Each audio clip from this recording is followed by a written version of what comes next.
ਦਿੱਤਾ कि ये कोई वड्डी गेम खेडण जा रहा।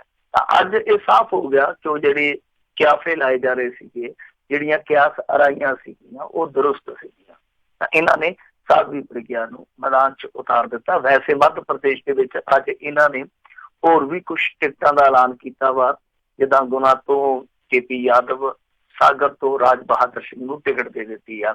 जिथों विदेश मंत्री बीबी सुषमा स्वराज जित्ती सी पिछली दफा विदेशा तो, उथों रमाकांत भार्गव नूं टिकट दित्ती गई है। तां साध्वी प्रज्ञा दा पिछोकड़ ते फुੱਲਣ ਦੀ वैसे लोड़ नहीं। उदा मैं जानकारी ਲਈ ਤੁਹਾਡੇ ਦੱਸ ਦੇਵਾਂ कि ਇਹਦਾ नाम पूरा ਜਿਹੜਾ ਪਹਿਲਾ नाम ਸੀ ਉਹ ਪੱਪੀ ਸਿੰਘ ਸੀਗਾ, ਪੱਪੀ ਸਿੰਘ ਠਾਕਰ।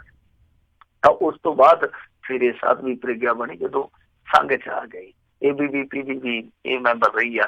ਤਾਂ ਖੈਰ ਹੁਣ ਸਾਧਵੀ ਪ੍ਰज्ञा ਨੂੰ ਮੈਦਾਨ ਚ ਜਦੋਂ ਭਾਰਤੀ ਜਨਤਾ ਪਾਰਟੀ ਨੇ ਉਤਾਰ ਦਿੱਤਾ ਤਾਂ ਉਸ ਸਮੇਂ ਵੀ ਉਹਦੇ ਦਾਮਨ ਤੇ ਹਾਲੇ ਮਾਲੇਗਾ ਬੰਬ ਧਮਾਕੇ ਦਾ ਦੋਸ਼ ਹੈ।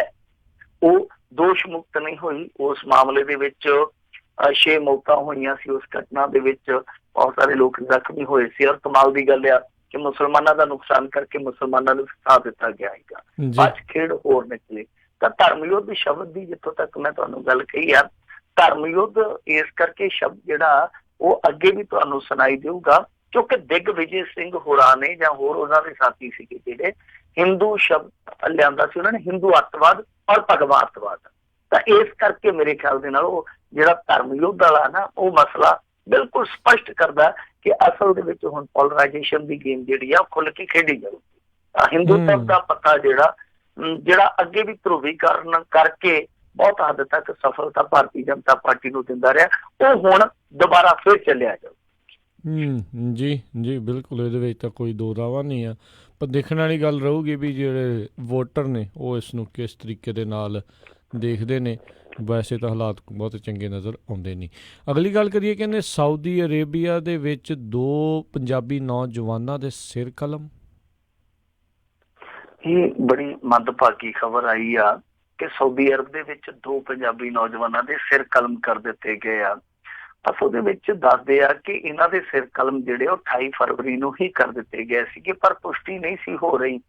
ਤਾਂ ਇੱਕ ਮੁੰਡੇ ਦਾ ਪਰਿਵਾਰ ਹੈ ਜਿਹੜਾ ਉਹ ਕੋਰਟ ਦੇ ਵਿੱਚ ਗਿਆ ਤੇ ਫਿਰ ਕੋਰਟ ਦੇ ਵਿੱਚ ਜਾ ਕੇ ਇਹ ਚੀਜ਼ਾਂ ਜਿਹੜੀਆਂ ਨੇ ਉਹ ਸਾਫ਼ ਹੋਈਆਂ ਕਿ ਅਸਲ ਦੇ ਵਿੱਚ 2 ਨੌਜਵਾਨਾਂ ਨੂੰ 28 ਫਰਵਰੀ ਨੂੰ ਹੀ ਮਾਰ ਦਿੱਤਾ ਗਿਆ ਸੀ। ਪਾਕ ਸਿਰ ਕਲਮ ਕਰਕੇ ਇੱਕ ਸਜ਼ਾ ਦਿੱਤੀ ਗਈ ਜਿਹੜੀ ਕਿ ਉੱਥੇ ਆਮ ਸਜ਼ਾ, ਤੁਹਾਨੂੰ ਪਤਾ ਹੀ ਹੈ ਸਾਊਦੀ ਅਰਬ ਦੇ ਵਿੱਚ।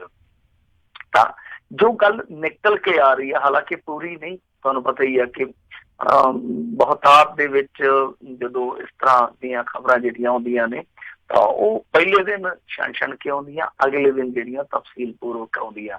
ਜਿੰਨੀ ਕੁ ਜਾਣਕਾਰੀ ਅਸੀਂ ਜੁਟਾ ਸਕਦੇ ਹਾਂ ਤਾਂ ਉਹ ਤੋਂ ਇਹ ਕਹਾਣੀ ਨਿਕਲ ਕੇ ਆਉਂਦੀ ਪਈ ਆ ਕਿ ਅਸਲ ਦੇ ਵਿੱਚ ਇਹ ਟਰਾਂਸਪੋਰਟਿੰਗ ਕੰਪਨੀ ਦੇ ਵਿੱਚ ਕੰਮ ਕਰਦੇ ਸੀਗੇ।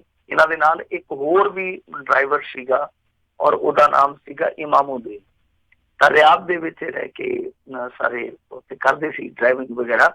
ਤਾਂ ਇਹਨਾਂ ਤਿੰਨਾਂ ਨੇ ਕੋਈ ਮਾਰਖੋਰੀ ਕੀਤੀ ਸੀਗੀ। ਉਸ ਤੋਂ ਬਾਅਦ ਪੈਸਿਆਂ ਦੀ ਲੈਣ ਦੇਣ ਤੋਂ ਝਗੜਾ ਹੋਇਆ ਸੀਗਾ। ਇਹ ਕੀ ਕੀਤਾ ਕਿ 2 ਮੁੰਡਿਆਂ ਨੇ ਫਿਰ ਉਹਨੂੰ ਕੁਚਲ ਕੇ ਮਾਰ ਦਿੱਤਾ। ਹੋਇਆ ਕਿ ਉਸ ਤੋਂ ਬਾਅਦ ਇਹ ਕਿਸੇ ਹੋਰ ਮਾਮਲੇ ਦੇ ਵਿੱਚ ਅਰੈਸਟ ਹੋਏ ਤੇ ਬਾਅਦ ਚ ਫਿਰ ਉਸ ਹੱਤਿਆ ਦਾ ਵੀ ਭਾਜ ਖੁੱਲ ਗਿਆ। ਇਹ ਕਹਾਣੀ ਦੱਸੀ ਜਾ ਰਹੀ ਆ। ਤੇ ਨਾਲ ਇਹ ਵੀ ਦੱਸਿਆ ਜਾ ਰਿਹਾ ਕਿ ਜਦੋਂ ਇਹਨਾਂ ਤੇ ਟਰਾਇਲ ਚੱਲਿਆ, ਇਹਨਾਂ ਦੇ ਕੋਲ ਕੋਈ ਬਹੁਤੇ ਸਬੂਤ ਨਹੀਂ ਸੀਗੇ ਆਪਣੀ ਬੇਗੁਨਾਹੀ ਦੇ, ਤਾਂ ਇਹਨਾਂ ਨੂੰ ਇਹ ਸਜ਼ਾ ਜਿਹੜੀ ਉਹ ਸੁਣਾਈ ਗਈ ਆ। ਸੋ ਹੁਣ ਵਧੇਰੇ ਜਾਣਕਾਰੀ ਹੈ ਜਿਹੜੀ ਉਹ ਕੱਲ ਨੂੰ ਮਿਲੂਗੀ ਕਿ ਅਸਲ ਦੇ ਵਿੱਚ ਉੱਥੇ ਕਹਾਣੀ ਕੀ ਸੀਗੀ। ਪਰ ਜੋ ਵੀ ਆ, ਜੇ ਇਹ ਕਹਾਣੀ ਜਿੰਨੀ ਕੁ ਸੁਣਾਈ ਦਿੱਤੀ ਹੈ, ਜਿੰਨੀ ਕੁ ਪੜ੍ਹਨ ਨੂੰ ਮਿਲੀ ਆ, ਜੇ ਇਹ ਕਹਾਣੀ ਸੱਚ ਆ ਤੇ ਫਿਰ ਇਹ ਚੀਜ਼ ਸੋਚਣੀ ਪਊਗੀ ਕਿ ਜਦੋਂ ਤੁਸੀਂ ਕਿਸੇ ਬਗਾਨੇ ਮੁਲਕ 'ਚ ਜਾਂਦੇ ਹੋ, ਕਾਇਦਾ ਕਾਨੂੰਨ ਦੇਖੋ, ਬਹੁਤ ਸਾਰੇ ਲੋਕ ਹੈ ਜਿਹੜੇ ਮੌਤ ਦੀ ਸਜ਼ਾ ਦੇ ਹੱਕ ਦੇ ਵਿੱਚ ਨਹੀਂ ਹੈ। ਮੈਂ ਵੀ ਉਹਨਾਂ ਦੇ ਵਿੱਚੋਂ ਇੱਕ ਹਾਂ ਕਿ ਮੌਤ ਦੀ ਸਜ਼ਾ ਜਿਹੜੀ ਉਹ ਕਿਸੇ ਕੀਮਤ ਤੇ ਨਹੀਂ ਹੋਣੀ ਚਾਹੀਦੀ, ਹੋਰ ਸਜ਼ਾਵਾਂ ਜਿਹੜੀਆਂ ਉਹ ਹੋਣੀਆਂ ਚਾਹੀਦੀਆਂ। ਪਰ ਜਦੋਂ ਤੁਸੀਂ ਕਿਸੇ ਮੁਲਕ ਨੂੰ ਚੁਣਦੇ ਹੋ ਜਿੱਥੇ ਇਸ ਤਰ੍ਹਾਂ ਦੀ ਸਜ਼ਾ ਹੈ, ਬੜੀ ਕਠੋਰ ਸਖਤ ਸਜ਼ਾ ਹੈ, ਤਾਂ ਫਿਰ ਤੁਹਾਨੂੰ ਉੱਥੇ ਦਾ ਕਾਇਦਾ ਜਿਹੜਾ ਫੋਲੋ ਕਰਨਾ ਪਊਗਾ। ਜੇ ਨਹੀਂ ਤਾਂ ਤੁਸੀਂ ਮੁਸੀਬਤ 'ਚ ਫਸ ਜਾਓਗੇ। ਔਰ ਅੱਗੇ ਆਪਣੇ ਕਿੰਨੇ ਪੰਜਾਬੀ ਮੁੰਡੇ ਫਸੇ ਆ ਇਹਨਾਂ ਦੇਸ਼ਾਂ ਦੇ ਵਿੱਚ। ਇਹਨਾਂ ਚੀਜ਼ਾਂ ਤੋਂ ਸਬਕ ਲੈਣ ਦੀ ਜ਼ਰੂਰਤ ਆ। ਹਾਂ, ਜੇ ਨਹੀਂ ਪੂਰਾ ਪੈਂਦਾ ਤੇ ਭਾਈ ਪਿੱਛੇ ਆ ਜਾਓ ਜਾਂ ਅਗਾਂਹ ਕਿਤੇ ਹੋਰ ਨਿਕਲ ਜਾਓ। ਸੋ ਇਹ ਚੀਜ਼ ਜਿਹੜੀ ਆ ਉਹ ਵੇਖਣ ਦੀ ਜ਼ਰੂਰਤ ਹੈ। ਪਰ ਕਿਸੇ ਵੀ ਹਾਲਤ ਦੇ ਵਿੱਚ एडी वड्डी सजा जी बहुत भयानक सजा जी वो आप ये नहीं कह सकते कि हाँ वो चंगी है वो जायज है चाहे कुछ भी है इस चीज बारे पर अपना कोई अधिकार नहीं है कोई अपना उत्थे बहुता जोर नहीं है पर जिस घर दे नाले सब कुछ वापरिया उन्होंने तो बहुत बड़ा कहर वापरिया। जी बिल्कुल बिल्कुल। अगली जी गल करते कहते सरबजीत की भैन दलबीर का होवेगा DNA टैसट हुण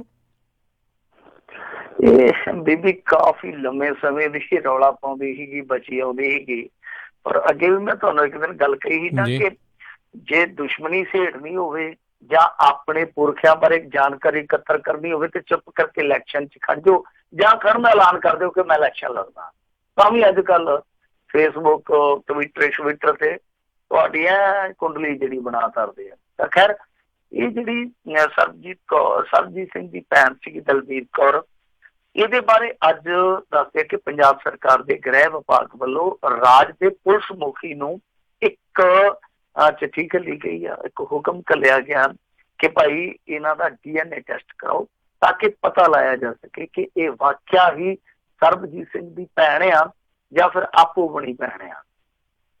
तां इहदे विच हुण एक ट्विस्ट अगे आया ही सीगा कहानी च तुहानूं पता ही होना कि एक बीबी सीगी शायद उहदा नाम बलजिंदर कौर सीगा मैं जे भुलदा नहीं आ तां उहने प्रेस कॉन्फ्रेंसां कर करके कई दफा प्रेस कॉन्फ्रेंसां कर करके ये दावा किया सीगा कि असल दे विच मैं भैन आ सरबजीत सिंह दी तां ये आपू बनी भैन आ और जिहड़ी कुड़ी नूं सरकारी नौकरी मिली है तकड़ी जॉब मिली है मेरे ख्याल दे नाल इस मामले च तां ओह भी कहंदे आ कि ओह इहदी धी आ यानी ओह सरबजीत सिंह दी कुड़ी नहीं है।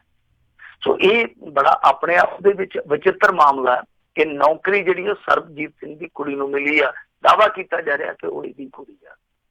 ਹੁਣ ਕੀ ਰਿਸ਼ਤਿਆਂ ਦੀ ਉਲਝਣ ਆ ਇਹ DNA ਟੈਸਟ ਤੋਂ ਬਾਅਦ ਸਾਫ਼ ਹੋ ਜਾਊਗਾ ਪਰ ਜਿਵੇਂ ਮੈਂ ਤੁਹਾਨੂੰ ਕਿਹਾ ਕਿ ਇਹ ਸ਼ਾਇਦ ਗੱਲ ਟਕੀ ਰਹਿੰਦੀ ਕਿਉਂਕਿ ਉਹ ਕੇਂਦਰ ਦੇ ਵਿੱਚ ਉਦੋਂ ਕਾਂਗਰਸ ਸਰਕਾਰ ਹੀ ਸੀਗੀ ਨਾ ਜਦੋਂ ਸ਼ਹੀਦ ਦਾ ਉਹਨੂੰ ਮਰਤਬਾ ਦਿੱਤਾ ਗਿਆ ਸੀਗਾ ਰੁਤਬਾ ਦਿੱਤਾ ਗਿਆ ਸੀਗਾ ਸਰਬਜੀਤ ਜਿਹਦੇ ਬਾਰੇ ਉਸ ਇਲਾਕੇ 'ਚੋਂ ਕਈ ਤਰ੍ਹਾਂ ਦੀਆਂ ਗੱਲਾਂ ਤੁਸੀਂ ਸੁਣ ਸਕਦੇ ਹੋ। ਤਾਂ ਅੱਜ ਦੇ ਤਾਰੀਖ ਦੇ ਵਿੱਚ ਏਡਾ ਵੱਡਾ ਫੈਸਲਾ ਜੇ ਲਿਆ ਜਾਂਦਾ ਉਹ ਕਦ ਤੋਂ ਤਾਂ ਮੇਰੇ ਖਿਆਲ ਦੇ ਨਾਲ ਸਾਨੂੰ ਥੋੜੇ ਦਿਨ ਪਿੱਛੇ ਝਾਕਣਾ ਪਊਗਾ ਜਦੋਂ ਦਲਬੀਰ ਕੌਰ ਨੇ ਐਲਾਨ ਕੀਤਾ ਸੀਗਾ ਕਿ ਜੇ ਭਾਰਤੀ ਜਨਤਾ ਪਾਰਟੀ ਉਹਨੂੰ ਚੋਣ ਲੜਾਉਂਦੀ ਹੈ ਤਾਂ ਉਹਨੂੰ ਬਹੁਤ ਮਾਣ ਮਹਿਸੂਸ ਹੋਊਗਾ ਖੁਸ਼ੀ ਮਹਿਸੂਸ ਹੋਊ। ਤਾਂ ਇਸ ਤੋਂ ਬਾਅਦ ਸ਼ਾਇਦ ਤਾਰਾਂ ਹਿੱਲੀਆਂ ਤੇ ਹੁਣ ਸਰਕਾਰਾਂ ਹਿੱਲੀਆਂ ਆਉਣ ਵਾਲੇ ਸਮੇਂ ਦੇ ਵਿੱਚ ਕੀ ਕੁਛ ਹਿੱਲੂਗਾ ਇਹ ਵੇਖਣਾ ਪਊਗਾ ਤੇ ਜੇ ਮੇਰੇ ਖਿਆਲ ਦੇ ਨਾਲ ਬੀਬੀ ਦਲਬੀਰ ਕੌਰ ਸਿੱਧਿਆਂ ਨਾ ਚੱਲਦੀ ਤੇ ਸ਼ਾਇਦ ਇਹ ਗੱਲ ਜਿਹੜੀ ਆ ਉਹ ਇੱਥੇ ਟਕੀ ਰਹੀ। ਜੀ ਜੀ ਹੁਣ DNA ਟੈਸਟ ਤਾਂ ਜਿਹੜਾ ਕਰਨਗੇ ਤੇ ਇਹ ਵੀ ਕਨਫਰਮ ਵੀ ਹੋਣਾ ਚਾਹੀਦਾ ਵੀ ਜਿਹੜਾ ਐਕਚੁਅਲ 'ਚ ਸਰਬਜੀਤ ਦਾ DNA ਵੀ ਇਹਨਾਂ ਦੇ ਕੋਲ ਉਹਦਾ ਹੀ ਆ ਜਾਂ ਕਿਸੇ ਹੋਰ ਦੇ ਨਾਲ ਹੀ ਨਾ ਬਾਅਦ 'ਚ ਮਿਲਾ ਕੇ ਕਹਿ ਦੇਣ ਵੀ ਹਾਂ ਇਹਦੀ ਹੋਈ ਆ। ਨਹੀਂ ਉਹ ਤੇ ਸ਼ਾਇਦ ਹੋਏਗਾ ਨਾ ਉਹ ਤੇ ਹੋਏਗਾ ਕਿਉਂਕਿ ਬਹੁਤਾ ਕੋਈ ਲੰਮਾ ਸਮਾਂ ਨਹੀਂ ਹੋਇਆ ਉਸ ਚੀਜ਼ ਨੂੰ ਤਾਂ ਇਹ ਸਾਰੀਆਂ ਚੀਜ਼ਾਂ ਉਦੋਂ ਆ ਚੁੱਕੀਆਂ ਸੀਗੀਆਂ ਤਾਂ ਉਹ ਕੋਈ ਅਸੰਭਵ ਨਹੀਂ ਹੋਏਗਾ। ਇਹ ਸਾਰੀਆਂ ਚੀਜ਼ਾਂ ਮੇਰੇ ਖਿਆਲ ਦੇ ਨਾਲ ਬਹੁਤ ਆਸਾਨੀ ਨਾਲ ਵੇਖੀਆਂ ਜਾਣ। ਜੀ ਅਗਲੀ ਜਿਹੜੀ ਗੱਲ ਕਰਦੇ ਹਾਂ ਕਹਿੰਦੇ ਹੁਣ ਇਸ ਟਾਈਮ ਕਿਸਾਨਾਂ ਦੀ ਕਾਫੀ ਜਿਹੜੀ ਫਸਲ ਇਸ ਟਾਈਮ ਖਰਾਬ ਹੋ ਰਹੀ ਆ ਤੇ ਇਸ ਖਰਾਬ ਹੋਈ ਫਸਲ ਦੇ ਬਾਰੇ ਕੈਪਟਨ ਦਾ ਐਲਾਨ ਆਇਆ ਹੈ। ਵਾਕਿਆ ਅੱਜ ਦਾ ਦਿਨ ਵੀ ਬੜਾ ਭਾਰੂ ਰਿਹਾ ਕਿਸਾਨਾਂ ਤੇ ਭਾਰੂ ਕੀ ਰਿਹਾ ਮਾਰੂ ਹੀ ਰਿਹਾ ਕਿਉਂਕਿ ਪਠਾਨਕੋਟ ਤੋਂ ਲੱਗ ਜਾਈਏ ਤੇ ਅਸੀਂ ਦੂਜੇ ਸਿਰੇ ਤੇ ਬੈਠੇ ਹਾਂ ਅਸੀਂ ਰਾਜਸਥਾਨ ਵਾਲੇ ਬਾਰਡਰ ਤੇ ਜਾਂ ਹਰਿਆਣੇ ਵਾਲੇ ਬਾਰਡਰ ਤੇ ਹਾਂ ਤਾਂ ਸਾਰੇ ਪੰਜਾਬ ਦੇ ਵਿੱਚੋਂ ਹੀ ਤਸਵੀਰਾਂ ਆਉਣ ਡਈਆਂ ਵੀਡੀਓ ਆਉਣ ਡਈਆਂ ਜਿਹੜੀਆਂ ਕਿ ਵੇਖ ਕੇ ਰੂਹ ਕੰਬਾ ਦਿੰਦੀਆਂ। ਰੂਹ ਉਦੋਂ ਕੰਬਦੀ ਆ ਜਦੋਂ ਤੁਹਾਡੇ ਮਨ ਤੇ ਸੱਟ ਲੱਗਦੀ ਆ ਤਾਂ ਰੂਹ ਨੂੰ ਕੰਬਾ ਛੱਡ ਜਾਂਦਾ। ਤਾਂ ਉਹ ਐਸੀਆਂ ਵੀਡੀਓ ਆ ਕਿ ਤੁਸੀਂ ਖੇਤੀ ਨਾਲ ਨਹੀਂ ਵੀ ਜੁੜੇ ਤਾਂ ਕਿਸਾਨਾਂ ਦਾ ਦਰਦ ਵੇਖ ਕੇ ਤੁਹਾਡੇ ਮਨ ਦਾ ਦਰਦ ਛਲਕ ਪੈਂਦਾ ਆ। ਇਨਸਾਨੀਅਤ ਵੀ ਵੈਸੇ ਹੋਈ ਆ। ਤਾਂ ਪਠਾਨਕੋਟ ਮਕੇਰੀਆਂ ਦਸੂਆ ਫਿਰੋਜ਼ਪੁਰ ਇਹਨਾਂ ਇਲਾਕਿਆਂ 'ਚ ਬਹੁਤ ਨੁਕਸਾਨ ਹੋਇਆ। ਅੰਮ੍ਰਿਤਸਰ ਏਰੀਏ ਦੇ ਵਿੱਚ ਵੀ ਕਾਫੀ ਨੁਕਸਾਨ ਹੋਇਆ। ਸਰਹੱਦੀ ਏਰੀਏ 'ਚ ਜ਼ਿਆਦਾ ਨੁਕਸਾਨ ਹੋਇਆ ਕਿਉਂਕਿ ਇਹ ਜਿਹੜੀ ਵੈਸਟਰਨ ਡਿਸਟਰਬੈਂਸ ਹੁੰਦੀ ਹੈ ਤੁਹਾਨੂੰ ਪਤਾ ਹੀ ਹੈ ਪਾਕਿਸਤਾਨ ਵੱਲੋਂ ਜਿਹੜੀ ਚੜ੍ਹਦੀ ਆ ਉਹ ਜ਼ਿਆਦਾ ਨੁਕਸਾਨ ਕਰਦੀ ਹੈ ਸਰਹੱਦੀ ਏਰੀਏ ਦੇ ਵਿੱਚ। ਇਹ ਨਾਲ ਹਨੇਰੀ ਸੀ ਝਖੇੜਾ ਸੀਗਾ ਮੀਂਹ ਵੀ ਸੀਗਾ ਕੁਛ ਥਾਵਾਂ ਤੇ ਗੜੇਮਾਰੀ ਬੜੀ ਜ਼ਬਰਦਸਤ ਹੋਈ ਆ। ਤਾਂ ਮਾਰ ਚੌਖੀ ਪਈ ਆ। ਹੁਣ ਮਾਰ ਤੇ ਇੱਥੋਂ ਤੱਕ ਵੀ ਪਈ ਆ ਕਿ ਜਿਹੜੀ ਫਸਲ ਮੰਡੀਆਂ 'ਚ ਪਈ ਸੀਗੀ ਉਹਦਾ ਵੀ ਨੁਕਸਾਨ ਹੋਇਆ ਇਹਨਾਂ ਦਾ ਇੱਕ ਹੈਗਾ ਇੱਥੇ ਸਾਡੇ ਗੁਆਂਢ ਦੇ ਵਿੱਚ MLA ਰਾਜਾ ਵੜਿੰਗ, ਉਹ ਵੈਸੇ ਚੰਗੀ ਬੋਲੀ ਦੇ ਨਾਲ ਤੜਿੰਗੀ ਰਹਿੰਦਾ, ਹੁਣ ਬਿਆਨ ਦੇਣ ਡਿਆ ਸੀਗਾ ਕਿ ਇਹੋ ਜਿਹੇ ਸਿਵੇ ਬਣਾ ਦਿਆਂਗੇ ਕਿ ਬੁੱਢਿਆਂ ਦਾ ਮਰਨ ਨੂੰ ਜੀ ਕਰਿਆ ਕਰੂਗਾ ਵੇਖਣ ਨੂੰ। ਉਹਨਾਂ ਨੂੰ ਇਹ ਚੀਜ਼ਾਂ ਵੇਖਣੀਆਂ ਚਾਹੀਦੀਆਂ ਕਿ ਤੁਸੀਂ ਸ਼ੈੱਡ ਕਿੰਨੇ ਬਣਾਏ ਆ ਦਾਣਾ ਮੰਡੀਆਂ 'ਚ, ਫੋਕਲ ਪੁਆਇੰਟਾਂ 'ਚ, ਕਿਉਂਕਿ ਜਿੰਨੀਆਂ ਵੀਡੀਓ ਆ ਰਹੀਆਂ ਕਿਸੇ ਵੀ ਦਾਣਾ ਮੰਡੀ 'ਚ ਪੂਰਾ ਪ੍ਰੋਪਰ ਪ੍ਰਬੰਧ ਹੀ ਹੈ ਨਹੀਂਗਾ ਕਿ ਉਸ ਫਸਲ ਨੂੰ ਜਿਹੜੀ ਕਿ ਬੱਚਿਆਂ ਵਾਂਗੂ ਪਾਲੇਗੀ ਆ ਬਚਾਉਣ ਵਾਸਤੇ ਕੋਈ ਸਖਤ ਉੱਤੇ ਪ੍ਰਬੰਧ ਹੋਵੇ। ਤਾਂ ਹੁਣ ਕੈਪਟਨ ਅਮਰਿੰਦਰ ਸਿੰਘ ਨੇ ਇੱਕ ਐਲਾਨ ਜਿਹਾ ਕੀਤਾ, ਕਹਿੰਦੇ ਆ ਕਿ ਦੇਖੋ ਜੀ ਗਰਦੌਰੀਆਂ ਸਾਡੇ ਕੋਲ ਪਹਿਲਾਂ ਹੀ ਹੈਗੀਆਂ ਤੇ ਅਸੀਂ ਫਸਲ ਦਾ ਜਿਹੜਾ ਨੁਕਸਾਨ ਹੋਇਆ ਵਾ ਉਹਦੀ ਭਰਪਾਈ ਕਰਾਂਗੇ। ਤਾਂ ਭਰਪਾਈ ਕੀ ਕਰਨੀ ਆ? ਮੰਨ ਲਓ ਜੇ ਫਸਲ ਦਾ ਨੁਕਸਾਨ ਵਧੇਰੇ ਹੋ ਜਾਂਦਾ, ਝਾੜ ਮੰਨ ਲਓ ਅੱਧ ਪਚੱਧਾ ਘੱਟ ਜਾਂਦਾ, ਤੁਹਾਡਾ 4000 5000 ਜਾਂ 4-500 ਦਿੱਤਾ ਕੀ ਕਰੂਗਾ?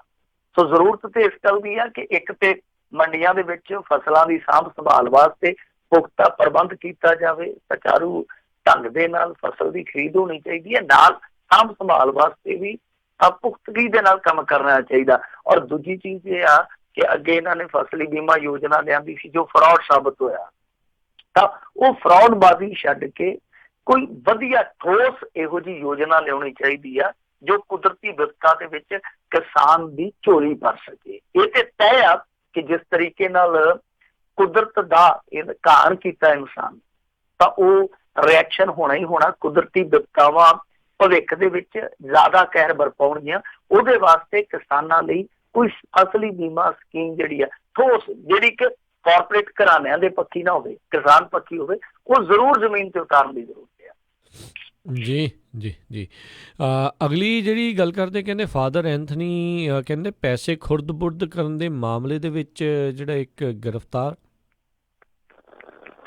ਦੇਖੋ ਇਹ ਮਾਮਲਾ ਜਿਹੜਾ ਉਹ ਬੜਾ ਹਾਸੂਹੀਣਾ ਵੀ ਸੀਗਾ ਪਰ ਕਿੰਨਾ ਗੰਭੀਰ ਵੀ ਸੀਗਾ। ਇਹ ਤਾਂ ਕਹਿੰਦੇ ਆ ਕਿ ਚੌਕੀਦਾਰ ਚੋਰ ਆ, ਉਹ ਤੇ ਮੰਨਦਾ ਨਹੀਂ ਆ, ਪਰ ਇਹਨਾਂ ਦੇ ਰਾਜ ਦੇ ਵਿੱਚ ਦੱਸ ਦਿੱਤਾ ਕੁਝ ਚੌਕੀਦਾਰਾਂ ਨੇ ਕਿ ਚੌਕੀਦਾਰ ਚੋਰ ਹੋ ਵੀ ਸਕਦੇ ਆ। ਉਹ ਪੁਲਿਸ ਵਾਲੇ ਸੀਗੇ ਜਿਨ੍ਹਾਂ ਨੇ ਇਹ ਸਭ ਕੁਝ ਖੁਰਦ-ਬੁਰਦ ਕੀਤਾ। ਲਗਭਗ 6 ਕਰੋੜ ਰੁਪਈਆ ਜਿਹੜਾ ਸੀਗਾ ਉਹ ਅੰਦਰ ਕਰ ਲਿਆ ਗਿਆ। ਤਾਂ ਹੁਣ ਇਸ ਮਾਮਲੇ ਦੇ ਵਿੱਚ ਪਹਿਲੀ ਗ੍ਰਿਫਤਾਰੀ ਹੋਈ ਆ। ਹਾਲਾਂਕਿ ਇਹਨਾਂ ਨੇ ਅਧਿਕਾਰਤ ਤੌਰ ਤੇ ਗ੍ਰਿਫਤਾਰੀ ਅੱਜ ਲਾਨੀ ਆ, ਪਰ ਲੋਕ ਮੂੰਹ ਕਹਿੰਦੇ ਸੀਗੇ ਕਿ ਇਹ ਬੰਦਾ ਇਹਨਾਂ ਦੇ ਕੋਲ ਹੀ ਆ, ਕਿਉਂਕਿ ਇਹ ਉਹੀ ਮੁਖਬਰ ਆ ਜਿਹਨੇ ਸੂਚਨਾ ਦਿੱਤੀ ਸੀਗੀ ਕਿ ਲਓ ਭਾਈ ਫਲਾਣੀ ਥਾਂ ਤੇ ਇੰਨਾ ਰੁਪਈਆ ਪਿਆ ਤੇ ਆ ਜਾਓ। ਇਹ ਨਾਲ ਸੀ ਉਸ ਸਮੇਂ ਰੇਟ ਦੇ ਵਿੱਚ। ਔਰ ਜਿਹੜੀ ਪੁਲਿਸ ਪਾਰਟੀ ਫਿਰ ਮੁੜ ਕੇ 6 ਕਰੋੜ ਰੁਪਈਆ ਲੈ ਕੇ ਤੇ ਲੀਹ ਪਾੜ ਗਈ, ਉਹਦੇ ਨਾਲ ਸੀਗਾ ਤੇ ਇਹਨੂੰ ਫੜ ਲਿਆ। ਹੁਣ ਇਹ ਅੱਗੇ ਜਾ ਕੇ ਹੁਣ ਕਿਹਨੂੰ ਫੜਾਊਗਾ ਉਹ ਵਕਤ ਦੱਸੂਗਾ।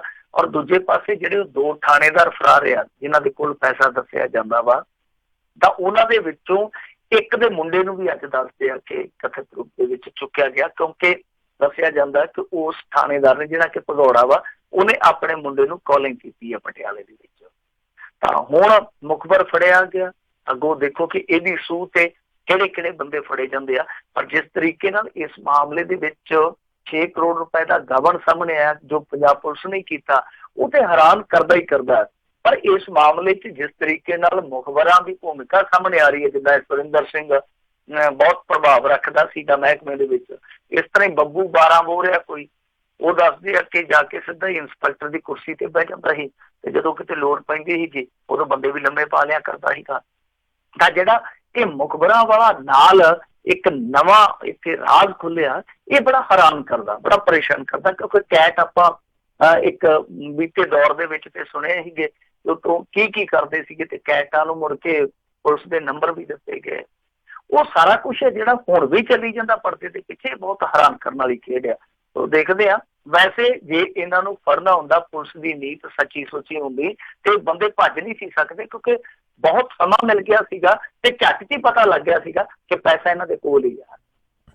ਜੀ ਜੀ ਜੀ ਅਗਲੀ ਗੱਲ ਕਰਦੇ ਹਾਂ, ਗੁਰਜੀਤ ਸਿੰਘ ਔਜਲੇ ਨੂੰ ਮਿਲੀਆਂ ਧਮਕੀਆਂ।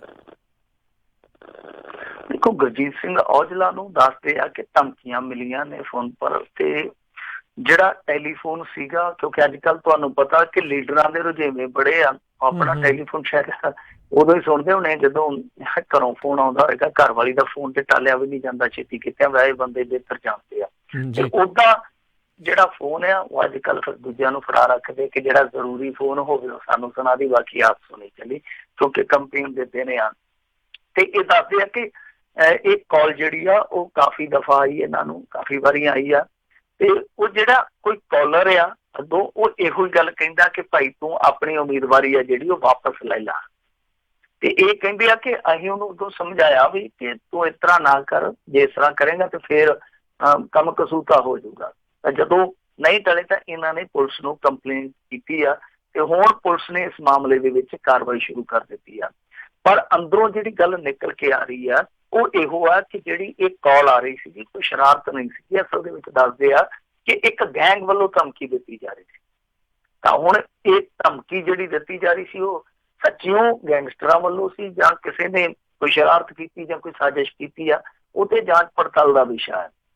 ਪਰ ਜੇ ਮੰਨ ਲਓ ਇਹੋ ਜਿਹਾ ਮਾਮਲਾ ਨਿਕਲ ਆਉਂਦਾ ਜਿਹਦੇ ਵਿੱਚ ਕੋਈ ਗਰੋਹਬਾਜ਼ ਜਾਂ ਕੋਈ ਗਰੋਹ ਜਿਹੜਾ ਉਹ ਇਸ ਤਰ੍ਹਾਂ ਦਾ ਕੰਮ ਕਰਦਾ, ਤਾਂ ਫਿਰ ਬਹੁਤ ਖਤਰਨਾਕ ਚੱਲਣ ਸਮਝ ਲਓ ਕਿ ਸਾਡੀ ਰਾਜਨੀਤੀ ਦੇ ਵਿੱਚ ਚੱਲਣ ਜਾ ਰਿਹਾ। ਹਾਲਾਂਕਿ ਥੋੜਾ ਬਹੁਤਾ ਅੰਸ਼ਿਕ ਰੂਪ ਦੇ ਵਿੱਚ ਤੇ ਹੈ, ਇੱਥੋਂ ਤੱਕ ਕਿ ਦੋਸ਼ ਲੱਗਦਾ ਕਿ ਕਬੱਡੀ ਦੇ ਵਿੱਚ ਵੀ ਗਰੋਹਬਾਜ਼ੀ ਹੈ ਜਿਹੜੀ ਉਹ ਨਤੀਜੇ ਤੈਅ ਕਰਦੀ ਹੈ ਪ੍ਰਭਾਵ ਪਾ ਕੇ। ਤੇ ਜੇ ਰਾਜਨੀਤੀ ਦੇ ਵਿੱਚ ਵੀ ਗਰੋਹਬਾਜ਼ੀ ਆ ਜਾਂਦੀ ਹੈ, ਹਾਲਾਂਕਿ ਦੋਸ਼ ਤੇ ਲੱਗਦਾ ਹੀ ਆ ਕਿ ਰਾਜਨੀਤੀ ਤੇ ਗਰੋਹਬਾਜ਼ੀ ਹੈ ਜਿਹੜੀ ਇੱਕ ਦੂਜੇ ਦੇ ਸਹਾਰੇ ਚੱਲਦੀ ਆ। ਜੇ ਖੁੱਲ੍ਹ ਕੇ ਇਸ ਤਰ੍ਹਾਂ ਖੇਡਣ ਲੱਗ ਪਏ ਤੇ ਫਿਰ ਤੇ ਪੰਚ ਸਰਪੰਚ ਵੀ ਇਹਨਾਂ ਦੀਆਂ ਜੇਬਾਂ ਚੋਂ ਜਾਂ ਬੰਦੂਕ ਪਿਸਤੌਲ ਦੀਆਂ ਨਲੀਆਂ ਚੋਂ ਨਿਕਲਿਆ ਕਰਨਗੇ। ਜੀ ਜੀ। ਅਗਲੀ ਗੱਲ ਕਰਦੇ, ਕਹਿੰਦੇ ਸ਼ਹੀਦ ਦੀ ਜ਼ਮੀਨ ਨੂੰ ਲੈ ਕੇ ਹਾਈ ਕੋਰਟ ਨੇ ਸਰਕਾਰ ਨੂੰ ਦਿੱਤੀਆਂ ਫਟਕਾਰਾਂ। ਇਹਨਾਂ ਨੂੰ ਫਟਕਾਰਾਂ ਪੈਣੀਆਂ ਚਾਹੀਦੀਆਂ, ਹੋਰ ਇਹਨਾਂ ਨੂੰ ਕੀ ਫੁੱਲ ਪੈਣੇ ਚਾਹੀਦੇ। ਇਹਨਾਂ ਦੀਆਂ ਕਰਤੂਤਾਂ ਹੀ ਇਸ ਤਰ੍ਹਾਂ ਦੀਆਂ। ਪਰ ਇਹ ਜਿਹੜਾ ਮਾਮਲਾ ਹੈ ਦੇਖੋ ਇੱਕ ਚੀਜ਼ ਹੋਰ ਵੀ ਪ੍ਰਤੱਖ ਕਰਦਾ ਕਿ ਸਾਡੇ ਲੀਡਰ ਰਾਸ਼ਟਰਵਾਦਤਾ, ਦੇਸ਼ ਪ੍ਰੇਮ, ਪਤਾ ਨਹੀਂ ਕਿਆ ਕਿਆ ਬੋਲਦੇ ਰਹਿੰਦੇ ਆ, ਪਰ ਹਕੀਕਤ ਦੇ ਵਿੱਚ ਇਹ ਕਿੰਨੇ ਕੁ ਸੁਹਿਰਦ ਆ ਸ਼ਹੀਦਾਂ ਵਾਸਤੇ, ਕਿੰਨੀ ਕੁ ਸੰਵੇਦਨਾ ਰੱਖਦੇ ਸ਼ਹੀਦਾਂ ਦੇ ਪਰਿਵਾਰ ਵਾਸਤੇ। ਇਹ ਸਾਰੀਆਂ ਚੀਜ਼ਾਂ ਜਿਹੜੀਆਂ ਇਸ ਗੱਲ ਤੋਂ ਸਾਬਤ ਹੋ ਜਾਂਦੀਆਂ। ਅਸਲ ਦੇ ਵਿੱਚ ਇੱਕ ਬੜਾ ਇਤਿਹਾਸਕ ਮਾਮਲਾ ਕਿੰਗ ਸਾਮਰਾਜ ਬਨਾਮ ਆਨੰਦ ਕਿਸ਼ੋਰ, ਇਹ ਮਾਮਲਾ ਜਿਹੜਾ ਬਾਅਦ ਦੇ ਵਿੱਚ ਲਾਹੌਰ ਸਾਜ਼ਿਸ਼ ਕੇਸ ਨਾਲ ਮਸ਼ਹੂਰ ਹੋਇਆ ਸੀਗਾ, 1915 ਚ ਸ਼ੁਰੂ ਹੋਇਆ ਸੀਗਾ। ਇਹਦੇ ਵਿੱਚ ਰਾਸ ਬਿਹਾਰੀ ਬੋਸ ਸਮੇਤ 82 ਬੰਦਿਆਂ ਨੂੰ ਨਾਮਜ਼ਦ ਕੀਤਾ ਗਿਆ ਸੀਗਾ। ਤੇ ਉਸ ਤੋਂ ਬਾਅਦ ਜਦੋਂ ਇਹ ਕੇਸ ਚੱਲਿਆ, ਕਰਤਾਰ ਸਿੰਘ ਸਰਾਭਾ ਹੋਰਾਂ ਨੂੰ ਵੀ ਇਸ ਮਾਮਲੇ 'ਚ ਰੱਖਿਆ ਗਿਆ ਔਰ ਇੱਕ ਹੋਰ ਸੀਗਾ ਬਖਸ਼ੀਸ਼ ਸਿੰਘ ਪੰਜਾਬ ਤੋਂ। 7 ਦੋਸ਼ੀਆਂ ਨੂੰ ਮੌਤ ਦੀ ਸਜ਼ਾ ਹੋਈ ਸੀਗੀ, ਤਾਂ ਬਖਸ਼ੀਸ਼ ਸਿੰਘ ਵੀ ਇਹ ਸਜ਼ਾ ਯਾਫਤਾ ਜਿਹੜੇ ਮੌਤ ਦੀ ਸਜ਼ਾ ਯਾਫਤਾ ਵਾਲੇ ਸੀਗੇ ਉਹਨਾਂ ਦੇ ਵਿੱਚ ਸ਼ਾਮਲ ਸੀਗਾ। ਤਾਂ ਹੋਇਆ ਕਿ ਉਹਦੀ ਉਸ ਸਮੇਂ ਅੰਮ੍ਰਿਤਸਰ ਦੇ ਲਾਗੇ ਕੋਈ ਪਿੰਡ ਹੈ ਗਿੱਲ ਵਾਲੇ, ਉਹਦੇ ਵਿੱਚ ਜ਼ਮੀਨ ਸੀਗੀ, ਤਾਂ ਉਹ ਸਾਰੀ ਜ਼ਮੀਨ ਜਿਹੜੀ ਸੀਗੀ ਉਹ ਜ਼ਬਤ ਕਰ ਲਈ ਗਈ ਸੀ ਸਰਕਾਰ ਵੱਲੋਂ, ਉਸ ਸਮੇਂ ਦੀ ਸਰਕਾਰ ਵੱਲੋਂ। ਤਾਂ ਉਹਨਾਂ ਦੀ ਬੇਟੀ ਸੀ ਇੱਕ, ਉਹ ਜ਼ਮੀਨ ਹਾਸਲ ਕਰਨ ਦੀ ਲੜਾਈ ਜਿਹੜੀ ਜਦੋਜਹਿਦ ਸੀਗੀ ਉਹ ਲੜਦੀ ਨਹੀਂ ਜਦੋਂ ਜਿੱਤ ਸਕੀ ਤਾਂ ਦੁਨੀਆ ਤੋਂ ਚਲੇ ਗਈ। ਫਿਰ 1988 ਦੇ ਵਿੱਚ ਇਹਨਾਂ ਨੇ ਉਸ ਪਰਿਵਾਰ ਨੂੰ 13,000 ਰੁਪਇਆ ਮੁਆਵਜ਼ਾ ਦਿੱਤਾ ਦੱਸਿਆ। ਔਰ ਜ਼ਮੀਨ ਕਿੰਨੀ ਸੀਗੀ? 33 ਕਿੱਲੇ। 33 ਕਿੱਲੇ ਜ਼ਮੀਨ ਦਾ ਇਹਨਾਂ ਨੇ ਮੁਆਵਜ਼ਾ ਦੇ ਦਿੱਤਾ, 13,000 ਰੁਪਇਆ। ਤੇ ਇਹ ਫਿਰ ਗੱਲ ਹੋਣ ਗਈ ਹਾਈ ਕੋਰਟ ਦੇ ਵਿੱਚ। ਹਾਈ ਕੋਰਟ ਨੇ ਫਿਰ ਬਹੁਤ ਝਾੜਾਂ ਪਾਈਆਂ, ਫਟਕਾਰਾਂ ਪਾਈਆਂ ਤੇ ਮੇਰੇ ਖਿਆਲ ਦੇ ਨਾਲ 25 ਲੱਖ ਰੁਪਇਆ ਜਿਹੜਾ ਉਹ 1 ਕਿੱਲੇ ਦਾ ਮਿਲਿਆ ਕਿ ਇਹ ਕੋਈ ਸ਼ਹੀਦ ਦੀ ਸ਼ਹਾਦਤ ਦਾ ਮੁੱਲ ਨਹੀਂ ਹੈ। ਉਹ ਕਹਿੰਦੇ ਕਿ ਇਹ ਜਿਹੜੀ ਜ਼ਮੀਨ ਜ਼ਬਤ ਕੀਤੀ ਗਈ ਸੀ ਉਹਦਾ ਮੁਆਵਜ਼ਾ। ਸੋ ਕਾਫੀ ਖਰੀਆਂ ਖੋਟੀਆਂ ਜਿਹੜੀਆਂ ਉਹ ਸਰਕਾਰ ਨੂੰ ਸੁਣਾਈਆਂ ਗਈਆਂ। ਪਰ ਇਹ ਹੈਰਾਨ ਕਰਦਾ ਕਿ 33 ਏਕੜ ਜ਼ਮੀਨ ਜਿਹਦੇ ਵਾਸਤੇ ਪਰਿਵਾਰ ਹੈ ਜਿਹੜਾ ਕਈ ਪੁਸ਼ਤਾਂ ਤੱਕ ਲੜਦਾ ਹੋਊਗਾ, ਉਹਨੂੰ ਮੁਆਵਜ਼ਾ ਕਿੰਨਾ ਦਿੱਤਾ ਗਿਆ ਸਰਕਾਰ ਵੱਲੋਂ? 13,000। ਤੇ ਆਹੀ ਕੁਛ ਜਿਹੜੇ ਦੂਸਰੇ ਸ਼ਹੀਦ ਆ, ਜਿਹੜੇ ਅੱਜ ਦੇ ਦੌਰ 'ਚ ਸ਼ਹੀਦ ਹੁੰਦੇ ਆ, ਸਰਹੱਦਾਂ ਤੇ ਫੌਜੀ ਸ਼ਹੀਦ ਹੁੰਦੇ ਆ, ਉਹਨਾਂ ਦੇ ਪਰਿਵਾਰਾਂ ਦੇ ਨਾਲ ਵੀ ਕਈ ਵਾਰ ਇਹੋ ਚੀਜ਼ਾਂ ਵੇਖਣ ਨੂੰ ਮਿਲਦੀਆਂ ਨੇ। ਜੀ ਜੀ। ਅਗਲੀ ਗੱਲ ਕਰਦੇ, ਕਹਿੰਦੇ ਜਗਮੀਤ ਬਰਾੜ ਨੇ ਅਕਾਲੀਆਂ 'ਚ ਜਾਣ ਨੂੰ ਦੱਸਿਆ ਹੈ ਅਫਵਾਹ, ਤੇ ਫਿਰ ਕਿਹੜੇ ਪਾਸੇ ਜਾ ਰਹੇ ਨੇ? ਸ਼੍ਰੋਮਣੀ ਅਕਾਲੀ ਦਲ ਬਾਦਲ 'ਚ, ਕਿਉਂਕਿ ਭੌਂਕ ਕੇ ਪੁੱਛਣਾ ਪੈਂਦਾ ਕਿ ਕਿਹੜੇ ਅਕਾਲੀ ਦਲ 'ਚ ਜਾ ਰਹੇ ਆ। ਇਹ ਵੀ ਨਹੀਂ ਨਾ ਪਤਾ ਕਿ ਸਵੇਰੇ ਕਿਸੇ ਅਕਾਲੀ ਦਲ 'ਚ ਜਾਣ ਤੇ ਸ਼ਾਮ ਨੂੰ ਕਿਸੇ ਹੋਰ ਅਕਾਲੀ ਦਲ 'ਚ ਹੋਣ। ਤਾਂ ਜਗਮੀਤ ਸਿੰਘ ਬਰਾੜ ਹੋਰਾਂ ਦੀ ਰਾਜਨੀਤੀ ਦਾ ਸ਼ਾਇਦ ਮੇਰੇ ਖਿਆਲ ਦੇ ਨਾਲ ਜਗਮੀਤ ਸਿੰਘ ਬਰਾੜ ਨੂੰ ਵੀ ਨਹੀਂ ਪਤਾ ਲੱਗ ਸਕਿਆ ਉਹਨਾਂ ਦੀ ਰਾਜਨੀਤੀ ਦੇ ਵਿੱਚ ਛੁਪਿਆ ਕੀ ਆ।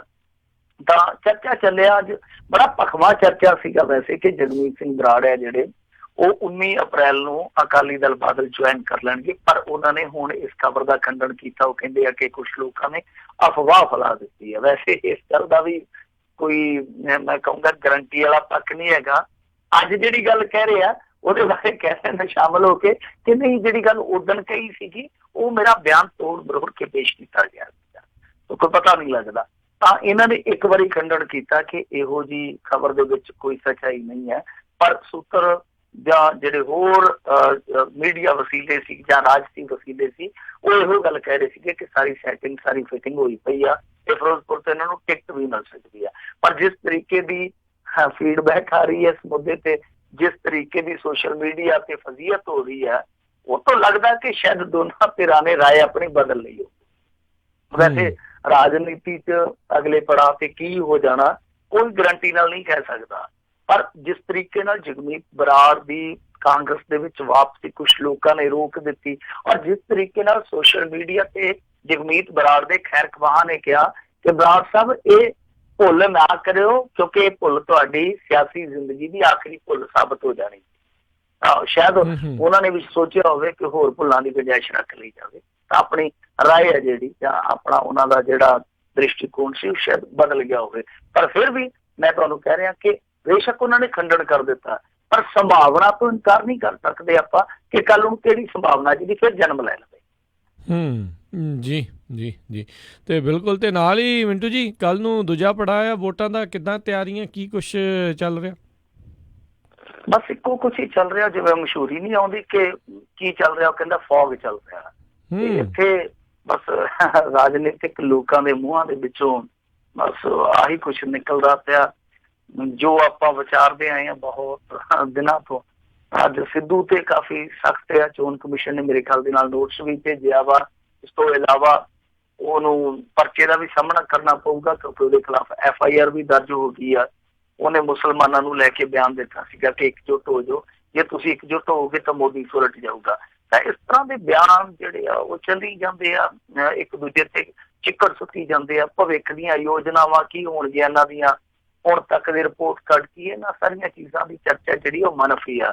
ਪਰ ਇੱਕ ਗੱਲ ਹੋਰ ਵੀ ਵੇਖਣ ਨੂੰ ਮਿਲੀ ਆ, ਮੱਧ ਪ੍ਰਦੇਸ਼ ਦੇ ਵਿੱਚ ਇੱਕ ਔਲਾਦ ਉਮੀਦਵਾਰ ਖਲੋਤਾ, ਉਹ ਕਹਿੰਦਾ ਕਿ ਮੇਰੇ ਕੋਲ ਚੋਣ ਲੜਨ ਲਈ ਪੈਸਾ ਹੈ ਨਹੀਂਗਾ, ਚੋਣ ਕਮਿਸ਼ਨ ਜੀ ਤੁਸੀਂ ਇਸ ਤਰ੍ਹਾਂ ਕਰੋ, ਮੈਨੂੰ ਪਰਮਿਸ਼ਨ ਦਿਓ ਤਾਂ ਕਿ ਮੈਂ ਆਪਣਾ ਗੁਰਦਾ ਵੇਚ ਸਕਾਂ ਤੇ ਫਿਰ ਖਰਚੇ ਦਾ ਜੁਗਾੜ ਕਰਕੇ ਇਲੈਕਸ਼ਨ ਲੜ ਸਕਾਂ।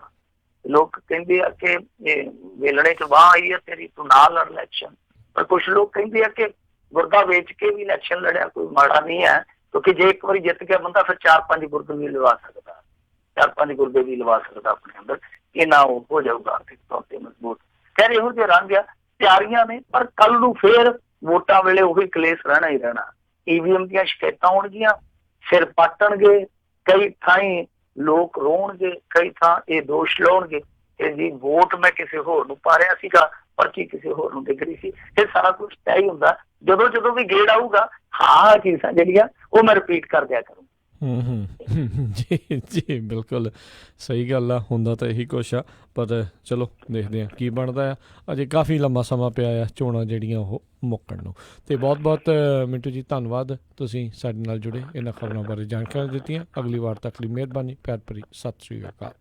ਸਤਿ ਸ਼੍ਰੀ ਅਕਾਲ ਜੀ। ਅਤੇ ਸਰੋਤਿਓ ਇੱਥੇ ਹੀ ਸਾਡਾ ਅੱਜ ਦਾ ਪ੍ਰੋਗਰਾਮ ਵੀ ਸਮਾਪਤ ਹੈ। ਮਿਲਦੇ ਹਾਂ ਤੁਹਾਨੂੰ ਅਗਲੀ ਵਾਰ। ਉਦੋਂ ਤੱਕ ਲਈ ਮੇਰੇ ਵੱਲੋਂ ਵੀ ਤੁਹਾਨੂੰ ਪਿਆਰ ਭਰੀ ਨਿੱਘੀ ਸਤਿ ਸ਼੍ਰੀ ਅਕਾਲ। ਜਿਉਂਦੇ ਵਾਸਤੇ ਰਹੋ, ਹੱਸਦੇ ਖੇਡਦੇ ਰਹੋ, ਸੁਣਦੇ ਰਹੋ ਪੰਜਾਬੀ ਰੇਡੀਓ USA।